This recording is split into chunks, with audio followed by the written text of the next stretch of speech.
I'm Pat Summerall, your host for Great Teams, Great Years, and Great Games. In 1974, the Dolphins rang up an 11-3 record to win the AFC Eastern Division crown. They were coming off 2 consecutive Super Bowl victories and were much favored to be the first team ever to win 3 in a row. The only thing standing in their way was a burly, brawling team of pirates from Oakland called the Raiders. In '74, the Silver and Black registered 12 wins and only 2 losses. The defeats themselves were narrow. One a 3-point loss, the other one a 1-point opening day defeat in Buffalo. At one especially torrid stretch, the Raiders won 9 in a row in 12 out of 13 games. They clobbered just about everybody in their path with an offense that turned scoreboards into 4th of July celebrations. The deadly combination was the hissing arm of Ken the Snake Stabler and the dangerous duo of Cliff Branch and Fred Biletnikoff. This particular playoff game that you're about to see was the #1 attraction in postseason games because it pitted the 2 best records in pro football against one another. The disadvantage was Miami's because the game was on Raider turf, but the incentive belonged to the Dolphins to get that 3rd title in a row. Now, let's sit back and enjoy a game that the sports media, to a man, called one of the 2 or 3 best ever played. The first drive would be crucial. And though the Dolphin offense indeed did not control the ball, the manner in which they didn't wasn't quite what Oakland had in mind.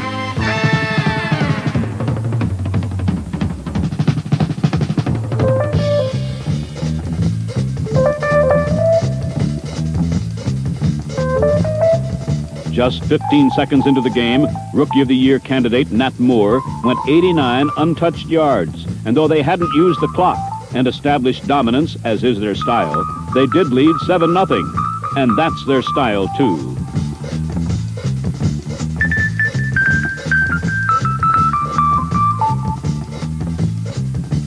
Shocked by the sudden score, Ken Stabler tried to bring the Raiders back quickly, but his first pass got Oakland in an even bigger hole.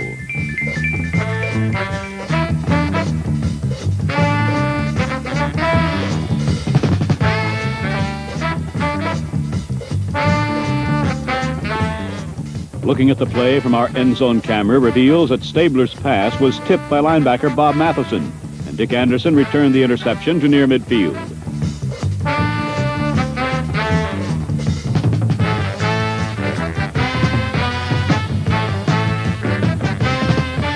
After a 15-yard penalty further advanced the Dolphins, Bob Greasy went for a game-breaking play to a game-breaking receiver, Paul Warfield.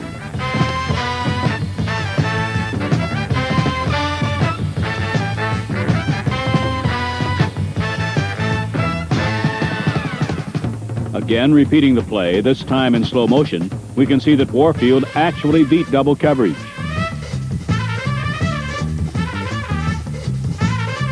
Warfield got inside the cornerback and forced number 32, safety Jack Tatum, to turn his back on the pass. But Greasy's throw was short, and Warfield would have had to run through Tatum to make the reception. This was not the only opportunity Miami would miss out on, one of the keys to this game. But still they led by 7, and Stabler kept trying for the quick catch-up play. Cliff Branch, who had scored 13 touchdowns this season, dropped Stabler's perfect pass, but a repeat reveals the reason for Branch's uncharacteristic bobble. He was bothered just enough by Curtis Johnson, whose flailing hands upset his concentration. But the missed pass hurt, because throughout the first quarter, the Oakland running game was well under control, the Dolphins allowing just 26 yards. Later in the drive, Stabler and Branch did click, but a good play by Charlie Babb cut Branch short of a first down. On a repeat, notice a good stick by Babb, but the play is important because Babb was even in the game at all. He was filling in for All-Pro safety Jake Scott, injured earlier in the game, and by game's end, Scott's loss would be felt. Miami now turned to its crushing ground game and again would move into Raider territory. With Larry Zonka and rookie Benny Malone running very well, Greasy then turned to the pass and to another rookie, Nat Moore. But Miami again was kept off the board and was now twice held scoreless despite first downs on the Oakland 34 and 37-yard lines. Of course, for the moment, it didn't seem to matter, as Oakland was still having trouble moving forward. Sideways, they were doing okay.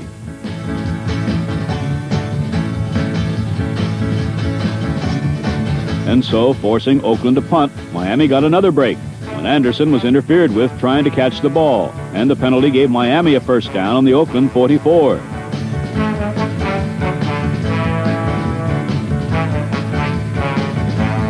But once again, Miami couldn't move despite excellent field position. They had had 3 opportunities to finish Oakland early, and the failure to do so would soon catch up with them.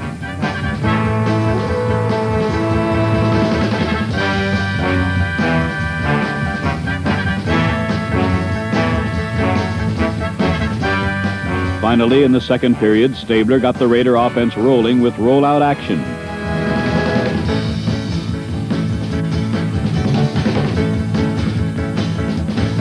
After rolling and hooking up with Fred Biletnikoff, Stabler then rolled and found Marv Hubbard swinging out of the backfield.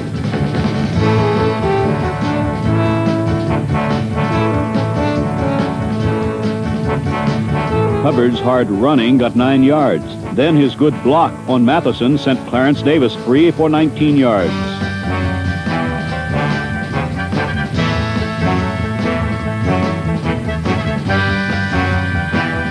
With a good mixture of run and pass going for him, Stabler got plenty of time, and the game was tied.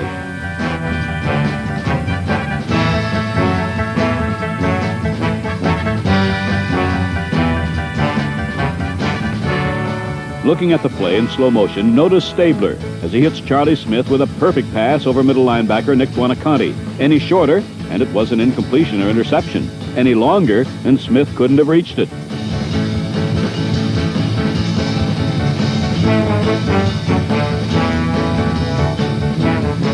Again looking at the play, notice that Buonaconti had no deep help.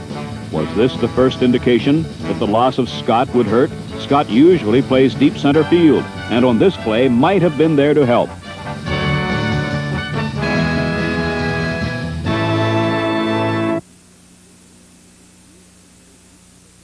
Back, again using good running to get into good scoring position.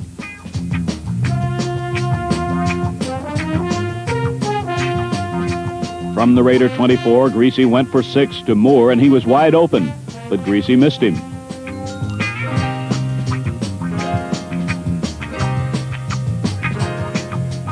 It was a 4th missed opportunity for the Dolphins, and the end zone camera reveals how Moore got so open. Dr. Death Alonzo Thomas slipped, leaving Moore wide open. 2 plays later, Greasy wanted 6 again, but could find no one open and scampered.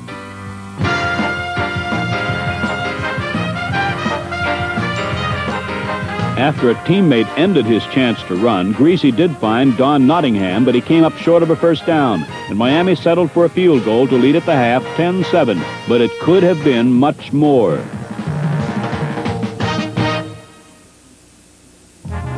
At the end of the half, number 13, Jake Scott, had limped to the dressing room with an ice pack taped to his knee. He had hoped to return to the game, but could not, and Ken Stabler's ability to pass and the absence of Scott, as well as that of Curtis Johnson, who was also injured, would tell much of the story of the game in the second half. Fred Biletnikoff would be the first to find success in the Miami secondary.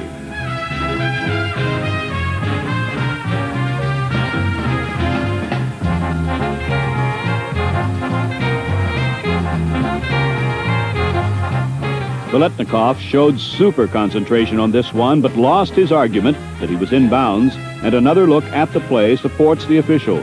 Needing all his concentration to catch the ball, he failed to get his left foot in bounds.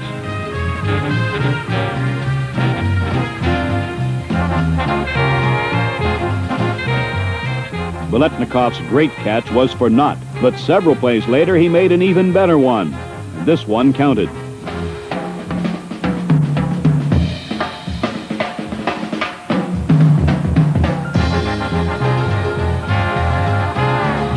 This time, Tim Foley lost the argument, and though a repeat fails to clear the controversy, it does show an incredible catch by the Raider receiver. Foley had pinned one of his hands, but Biletnikoff made the catch with his other.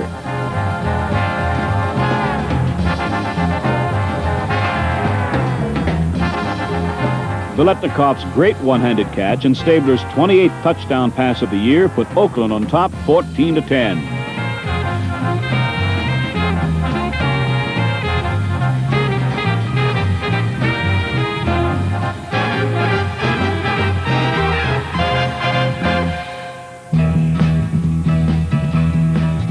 Behind by 4 now, Miami on the next series went for broke on a Greasy to Nat Moore pass that barely missed connections.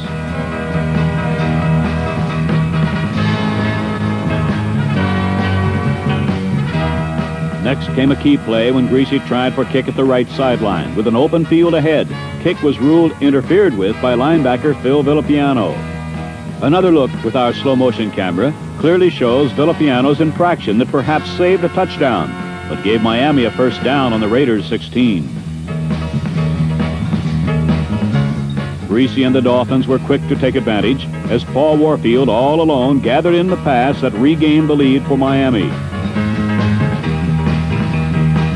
A repeat of the touchdown pass from our end zone position reveals that the Oakland defender on the play slipped and left Warfield completely unguarded for the 6 points. And 6 points was all because the extra point attempt was blocked. Miami led Oakland by 2 points, 16-14.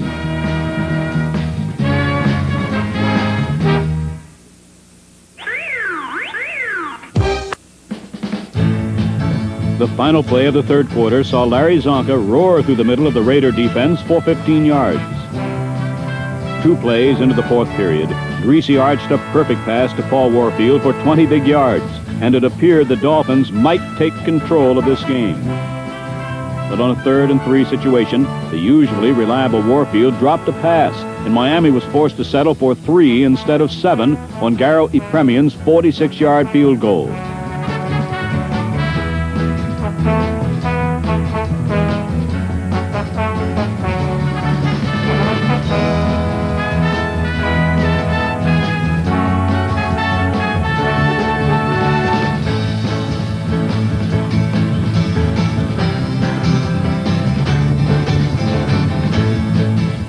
The field goal set off a series of incredible events that will be long remembered by those who witnessed them.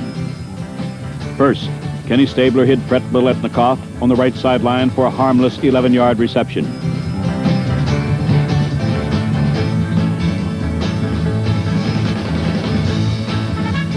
Then came the shocker. Cliff Branch is covered here by Henry Stuckey, substituting for the injured Curtis Johnson. Branch made a fantastic catch, then took advantage of slow reaction on the part of Stuckey to complete a 72-yard pass play that once again put the Oakland Raiders out in front of the Dolphins.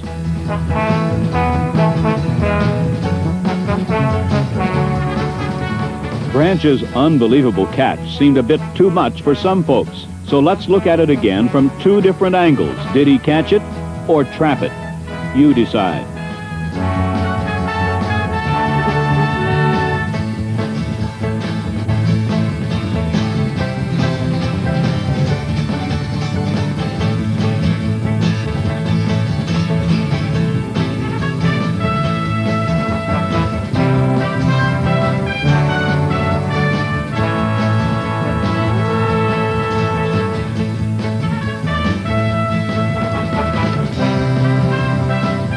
Oakland's quick-scoring thrust failed to devastate Miami, and like the champions they are, they came right back.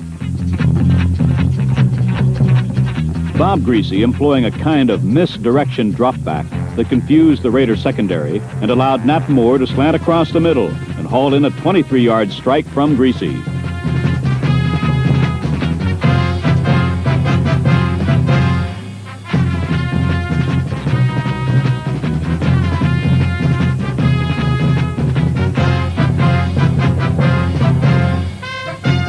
Next, it was Zonka up the middle on 2 straight carries for 7 and 15 yards.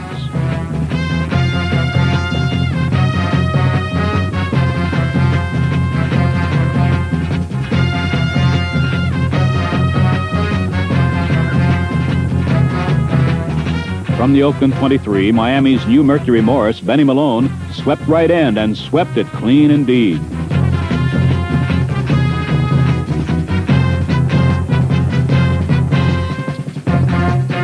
Benny Malone's romp was almost as amazing as the Cliff Branch touchdown that preceded it, but close scrutiny from another angle shows just what made it go.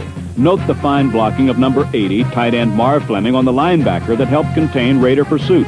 Number 66, pulling guard Larry Little, did the rest when he blocked just enough to allow Malone to brush by him into the end zone for the touchdown. Miami had regained the lead in just 4 quick plays, but the final irony was they had done it too quickly.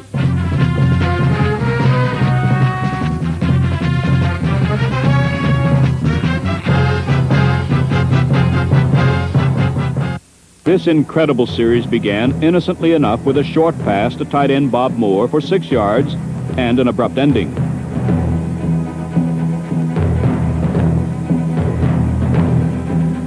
Then Stabler went to sticky-fingered Fred Biletnikoff on 2 consecutive plays. The first one was good for 18 yards on the right side, the second over the middle for 20.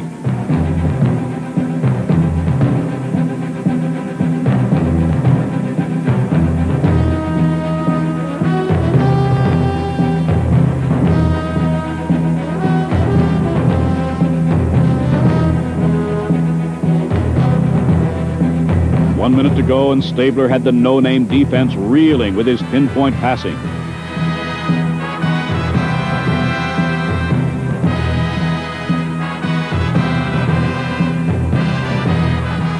Cliff Branch got 4 more yards on the right side. And as if to prove that everything was going Oakland's way now, with 52 seconds left, Stabler's pass to Frank Pitts was good despite his bobble.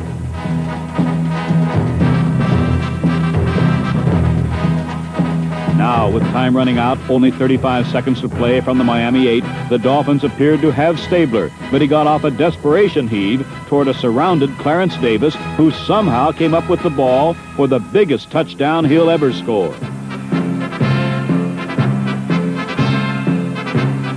Pandemonium broke loose as the Oakland Raiders had gone ahead by 2 points with just 26 seconds left in the game.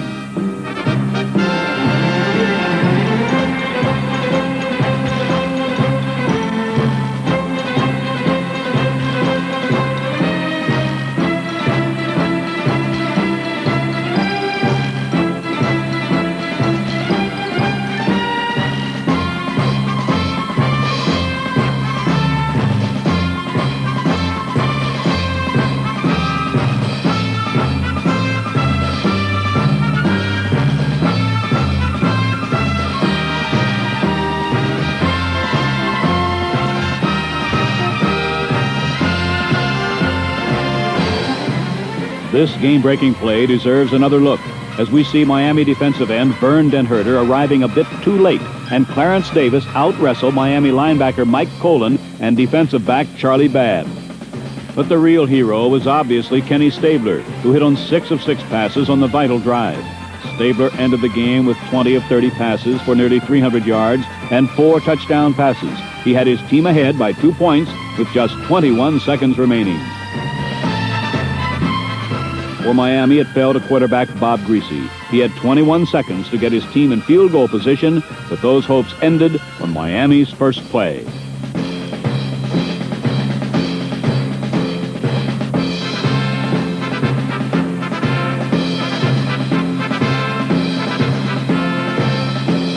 Miami's chances for an unprecedented 3 straight Super Bowl victories were finally over.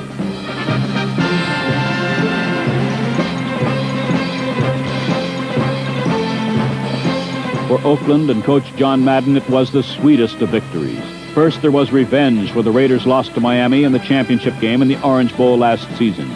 Then, too, this game will help to erase the memory of Oakland's spectacular loss to Pittsburgh, when Franco Harris made his famous immaculate reception catch in the final seconds.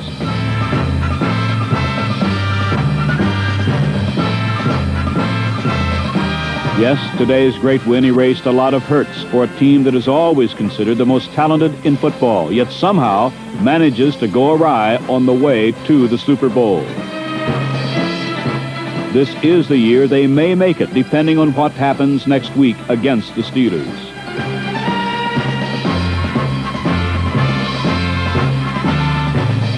For Don Shula's Dolphins, a great dream has ended, and for the first time in 4 years, their season is over in December.